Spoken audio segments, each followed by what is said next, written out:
ముందుగా మైలవరం నియోజకవర్గంలో తెలుగుదేశం పార్టీ రెపరెపలు ఎగరేయడానికి కారకులైనటువంటి కార్యకర్తలకి, నాయకులకి, ప్రజలకి, కూటమి నాయకులకి 3 జెండాలు గెలిస్తేనే ఈరోజు మనకి ఇక్కడ ఈ మైలవరం నియోజకవర్గంలో వాళ్ళందరికీ శుభాకాంక్షలు, ధన్యవాదాలు. చరిత్రలో జూన్ 4వ తారీఖు అనేది ఒక గొప్ప రోజు.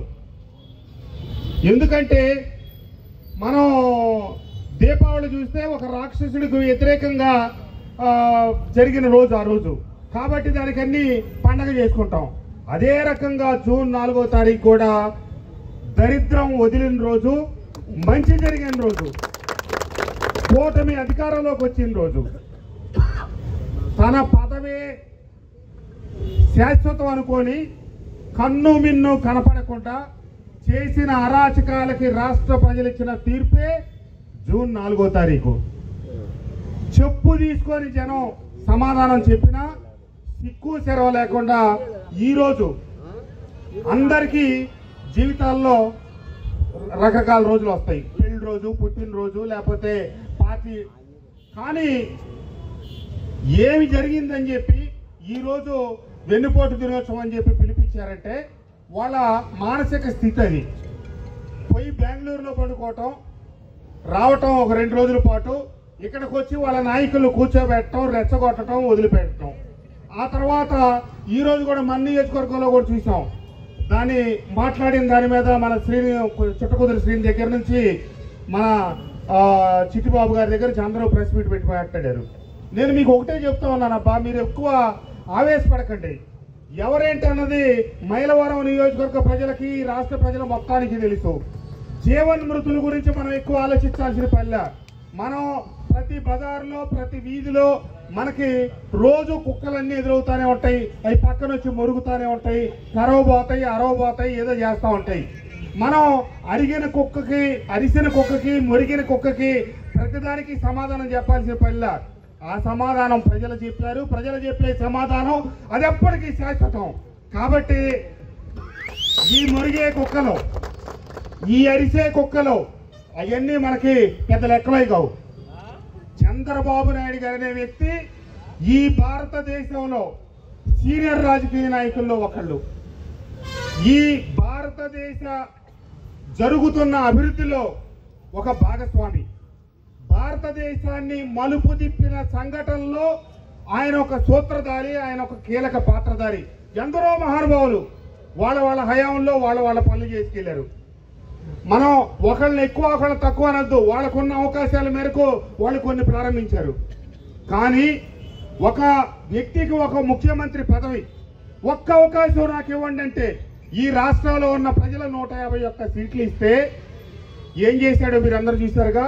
మన పక్కనే మనం లెగ్స్ చూస్తే లైట్లు కనపడే, రోజుకి 50,000 మంది పనిచేసేవాళ్ళు ఏటికి అవతల ఒడ్డున. ఈ ఫెర్రీలో నుంచి అవతల పక్కకి శంకుస్థాపన చేశారు ఆనాటి ముఖ్యమంత్రి. పనులు మొదలెట్టించారు.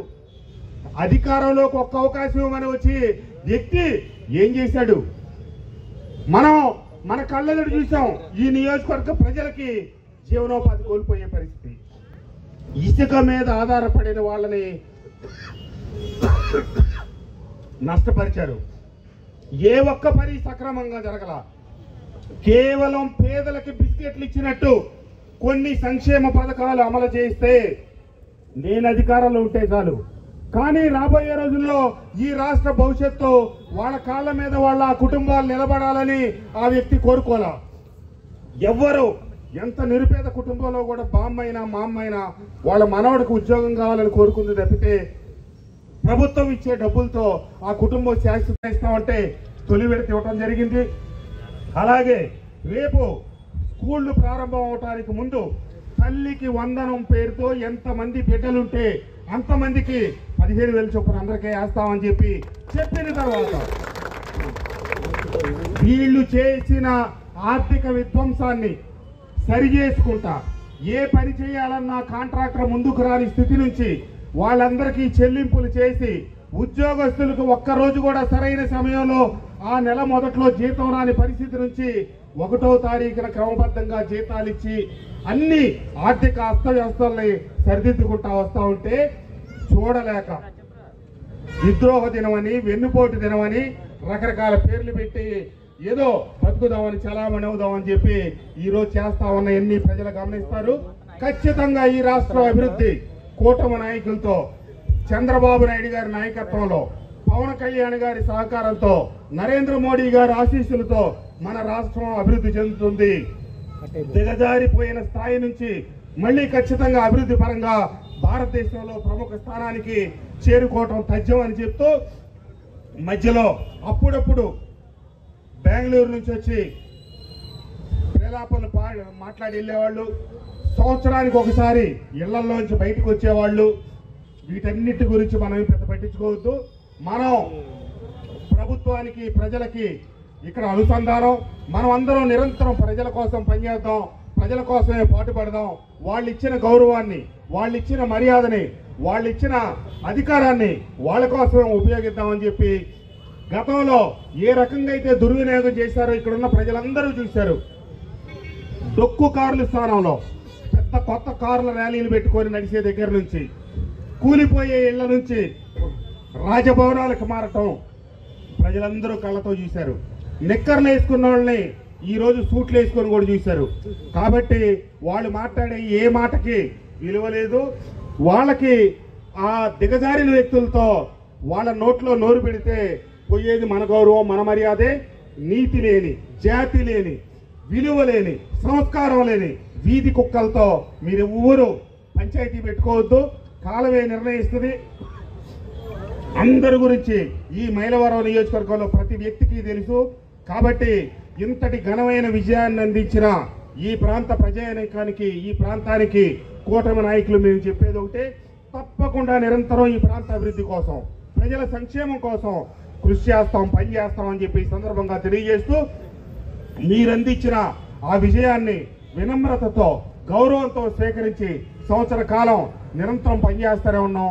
రాబోయే 4 సంవత్సరాల కాలం కూడా అన్ని హామీలు అమలు చేసి అభివృద్ధి పరంగా ముందు పెట్టి, మొన్న బుడమేరు వరదలు వస్తే పోయిన ఆగస్టు, సెప్టెంబర్లో ఎవ్వడూ కనపడలా.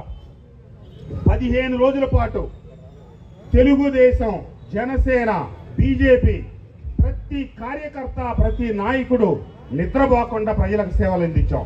ఎందుకంటే ప్రజలు మనకు గౌరవం ఇచ్చారు, మర్యాద ఇచ్చారు. కాబట్టి చేతనైనంత కులాలకు అతీతంగా, మతాలకు అతీతంగా, పార్టీలకు అతీతంగా సేవలు అందించాం. ప్రజల కష్టంలో ఉంటే ఒక్కసారి వచ్చి సాయం చేయని వ్యక్తులు ఈరోజు పేలాపలు పేలుతా ఉన్నారు. కాబట్టి ఇవన్నీ ప్రజలు ప్రతి విషయాన్ని బేరీ చేసుకుంటారు. ప్రజలు అమాయకులు కాదు, ప్రజలకు తెలియంది కాదు.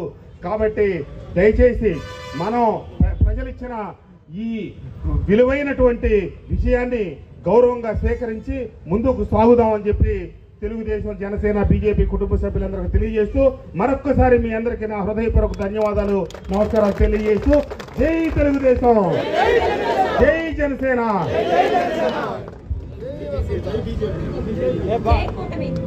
నరేంద్ర మోడీ గారి నాయకత్వం.